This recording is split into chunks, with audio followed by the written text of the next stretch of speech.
Arteria subclavia derecha aberrante. Aspectos generales. La arteria subclavia derecha aberrante también es conocida como ARSA, que no es más que Aberrant Right Subclavian Artery, pero en inglés.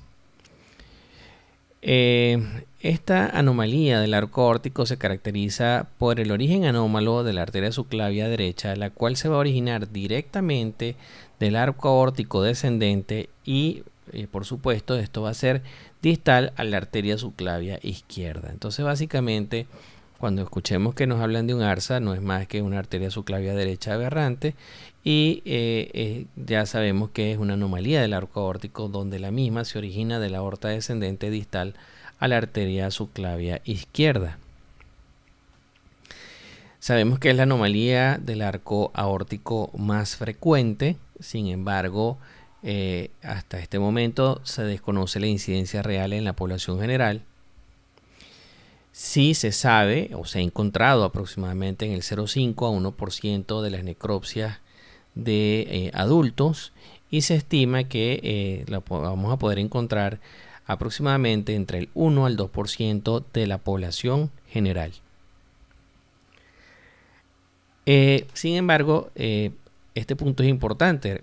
Observen que la incidencia de la arteria subclavia derecha aberrante en fetos con trisomía 21 y en anomalía y también en fetos con anomalías cardíacas es mayor.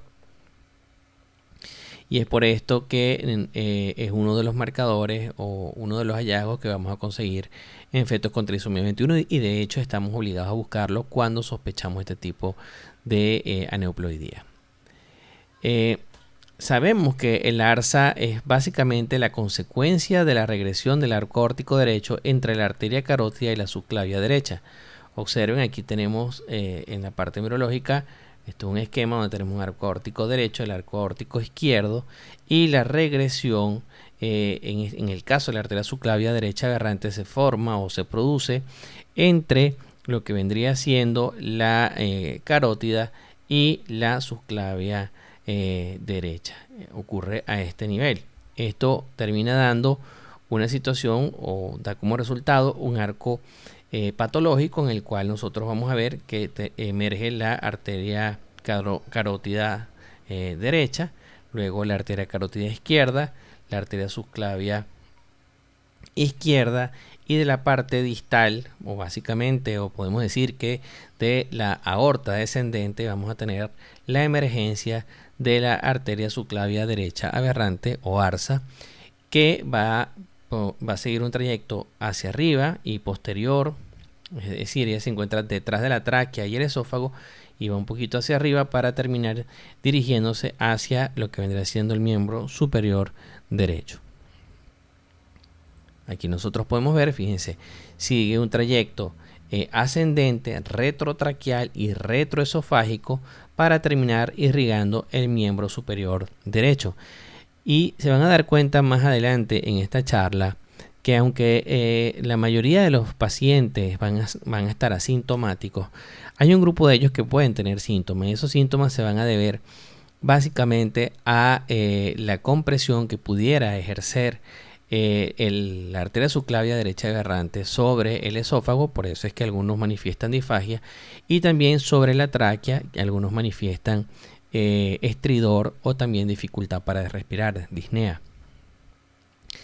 Dentro de las anomalías asociadas, sabemos que se puede encontrar entre el 28 al 37% de los fetos con trisomía 21, por eso debemos buscarlo cuando sospechamos este tipo de aneuploidía. Y fíjense que el likelihood ratio para el síndrome de Down ante la presencia de un ARSA, según los diferentes trabajos, va a oscilar entre un 10 a un 25. Sin embargo, también cuando la arteria subclavia derecha aberrante, nosotros vamos a tener un likelihood ratio que va a disminuir.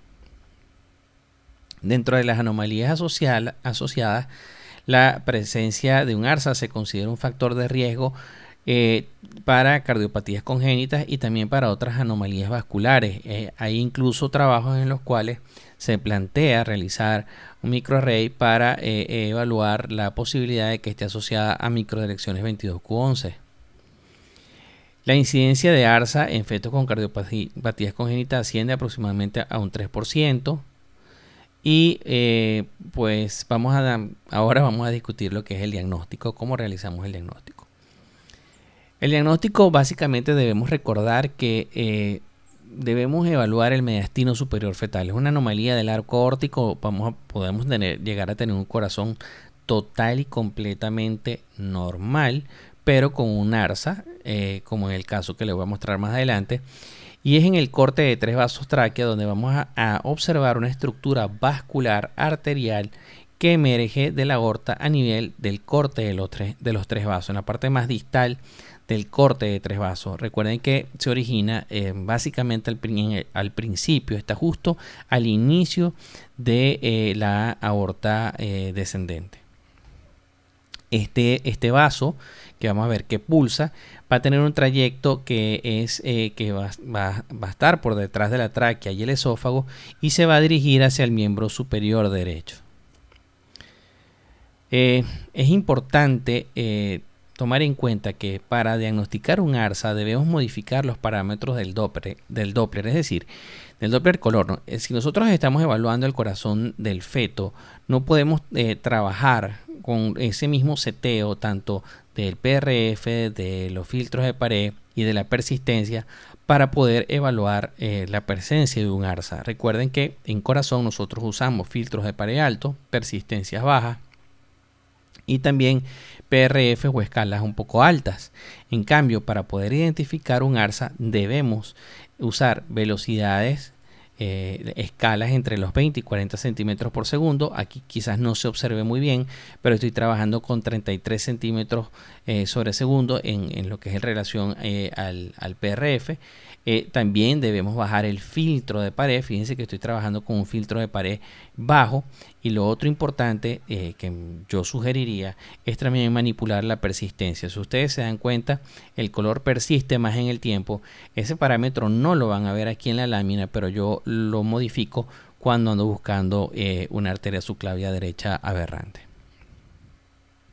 También es importante que nosotros debemos inclinar el transductor en sentido cefálico hacia el brazo derecho y la posición óptima es aquella donde nosotros vamos a ver el istmo de la aorta. Aquí no lo vemos tan bien, aquí lo que vemos es el ductus arterioso. Aquí lo que pasa es que hay pedazos en los que ven el istmo de el ductus arterioso y pedazos donde pues prácticamente se ve muy poquito tiempo el istmo de la aorta.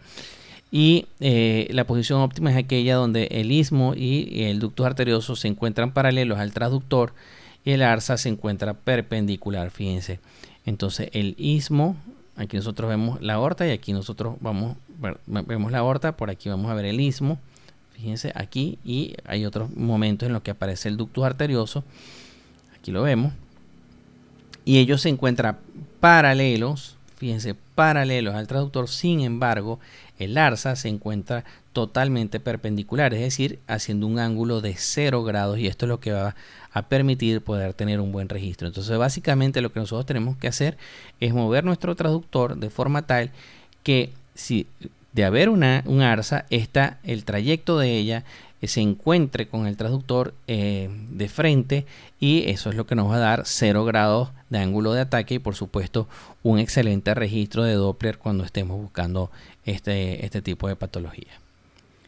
Finalmente, el Doppler pulsado nos va a permitir confirmar que se trata de un vaso arterial. Vayamos a un caso clínico sencillo. Una paciente de 42 años de edad que fue referida a las 20 semanas sin estudios previos. A esta edad fue referida por un estudio morfológico. Recuerdo que cuando inicié el estudio lo primero que me llamó la atención fue que el feto estaba mirando de frente y no pude ver los huesos nasales. Busqué el resto de los marcadores, hice un ecocardiograma completo, todo lo demás estaba bien, el feto incluso iba creciendo bien para esa edad. El acortamiento de huesos largos era discreto, sin embargo no vamos a discutir la biometría, no tiene sentido porque es una charla sobre arteria subclavia derecha aberrante. Y fíjense aquí, nosotros lo que podemos ver, lo que les decía, aquí nosotros vemos la arteria subclavia derecha aberrante pasando por detrás del esófago y la tráquea, y muy fácil de ver, puesto que he modificado los parámetros. Fíjense que aquí estoy trabajando con velocidades de 36 centímetros sobre segundo con un filtro de pared bajo, y aquí pueden ver saliendo la arteria subclavia derecha aberrante yendo por detrás del esófago y la tráquea. Aquí lo pueden ver. Incluso hay en algunos momentos donde se atraviesan otros vasos como la innominada, etcétera. Y aquí, por supuesto, con stick, donde pueden ver claramente el vaso emergiendo de la aorta descendente y teniendo un trayecto retroesofágico, retrotraqueal hacia lo que vendría siendo el miembro superior derecho. Dentro de los diagnósticos diferenciales debemos hacer una clara diferencia entre la ásigos y la vena innominada. Esto es sencillo. Hay otra charla que ya yo monté en YouTube hace tiempo en relación a cómo diferenciar la innominada y la arteria subclavia derecha aberrante, que sugiero que lo vean. Les voy a dejar el link para que puedan ver esa charla también. Y dentro del protocolo de estudio debemos realizar un estudio anatómico exhaustivo del feto, realizar un ecocardiograma fetal, recordar que podemos tener un corazón normal, pero que debemos evaluar el mediastino superior fetal para poder ver el arco aórtico y pues por supuesto diagnosticar esta patología. Debemos, en el caso en el que lo veamos, debemos evaluar los marcadores secundarios de trisomía 21, y en el caso de ARSA aislada, la indicación de cariotipo va a estar dada por el resultado del cribado combinado del primer trimestre. Se ha propuesto que ante un ARSA aislado se debe multiplicar el riesgo de la paciente obtenido en el primer trimestre por un likelihood ratio de 3.94 y actuar en función del riesgo que finalmente obtengamos. El pronóstico, básicamente el ARSA se considera una variante de la normalidad. Generalmente estos pacientes pueden estar asintomáticos, sin embargo, como lo dijimos al principio, en algunos casos pueden describir o manifestar disfagia, estridor e incluso también hasta disnea. Y el manejo en etapa postnatal, pues básicamente consiste que debemos realizar un ecocardiograma detallado. Sin embargo, al tratarse una anomalía de los arcos aórticos, en el ecocardiograma pudiéramos no tener realmente mucha información. Por lo tanto, debemos recordar que debemos realizar una angiotomografía o una angioresonancia. Realmente en el ecocardiograma, si en el corazón no hay nada, es decir, si no está asociado a una cardiopatía congénita, no vamos a tener mayor información. Recuerden entonces en estos casos realizar un angiotac. Sin embargo, está descrito que a estos pacientes solamente se les debe realizar angiotac si están asintomáticos. Sin embargo, hay otros trabajos que proponen que se haga un angiotac y por supuesto en el caso de que se vuelvan sintomáticos hacer una nueva. Otros dicen que solamente se debe realizar cuando el paciente se vuelve sintomático. Muchísimas gracias. Los invito a darle a like si les ha parecido útil esta charla. También, por supuesto, a suscribirse y a compartirla. Un abrazo y gracias por el apoyo.